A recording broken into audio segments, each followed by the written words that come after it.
Today we're looking at, well, a potentially pretty big change in how a major U.S. government agency talks to people. We're digging into reports that the Social Security Administration, the SSA, might be shifting its main way of communicating over to X, the platform that used to be Twitter. Right. For like everything, press, public updates, the whole lot. Exactly. And our mission today is really to understand what that could actually mean based on what's being discussed. Yeah, we're mainly drawing from a discussion on the YouTube channel Indisputable with Dr. Rashad Ritchie, which focused on a news report about this whole thing. So we want to unpack the potential implications. Okay, let's get into it. So the story seems to start with an announcement, apparently from the SSA Midwest Regional Commissioner, Linda Kerr-Davis. She reportedly told staff on a call that X is going to be the mechanism for getting information out to the press and crucially to the public. Yeah, and what's really interesting there is what that replaces. The report suggests this isn't just, adding another channel. Right. It sounds like they might be moving away from the usual stuff, like stand-up press releases, maybe emails, even relying less on their regional public affairs people. And it seems it might go further than that, too. There was mention of stopping those Dear Colleague letters. Ah, yeah. Which, as I understand it, were a pretty direct way the SSA talked to advocacy groups and the public about, important updates or policy changes. Exactly. So that's potentially a significant channel just closing down. So losing that direct engagement. And the context for all this, which the YouTube discussion really highlighted, seems to be these reported staff cuts at the SSA. No. There were reports, one mentioned from the Washington Post, I think, talking about something like 7,000 job cuts since February. Wow, 7,000. Yeah, and maybe a huge cut, like 90% expected in the regional office workforce. So the thinking could be that this move to X isn't just a random idea. Probably not. It might be a direct result of these cuts, especially if those cuts are hitting the public affairs staff who would normally handle, press releases and outreach. Precisely. It sort of presents maybe an operational logic from their perspective. Fewer staff consolidate comms onto one platform. Makes a certain kind of sense, maybe, if you're looking at resources. But, big but. Does it make sense for the people they serve?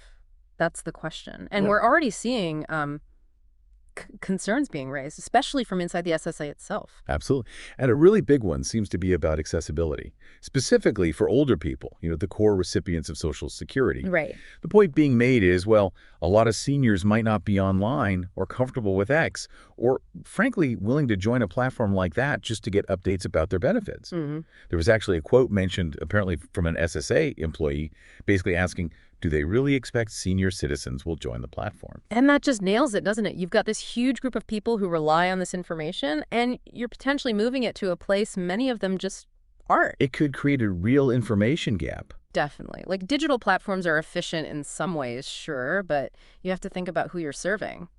Making X the primary source could just lock a lot of people out. And then there's this other layer, the ownership of X. The Elon Musk factor. Yeah.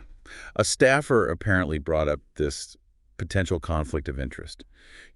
Having the main communication channel for a huge government agency controlled by one private individual raises some ethical questions, they suggested. Well, it's a valid point to consider, isn't it? When a private company controls the main way a government agency speaks to the public, you naturally wonder about potential influence or, the reliability or even the neutrality of how that information flows. And beyond the ownership, there's the whole experience of using X. Oh, yeah. The discussion we looked at mentioned concerns about, and I think the quote was something like the language, the trolling, the just nastiness on the platform. Not exactly a calm, reassuring space. Right. And how might that affect older people who are just trying to find out important, sometimes complicated information about their benefits? That's a really crucial point about the environment itself. X is, well, it's fast. It can be pretty rough, unfiltered. Yeah. So you're potentially directing people who need essential, maybe sensitive government info into a space where they could encounter, confusing or even upsetting stuff completely unrelated to the SSA. It feels like a mismatch. And interestingly, the commentary sort of zoomed out from there, framing this as maybe part of a bigger picture. How so? Like this idea that maybe some very wealthy individuals want to run government more like their own companies. Yeah.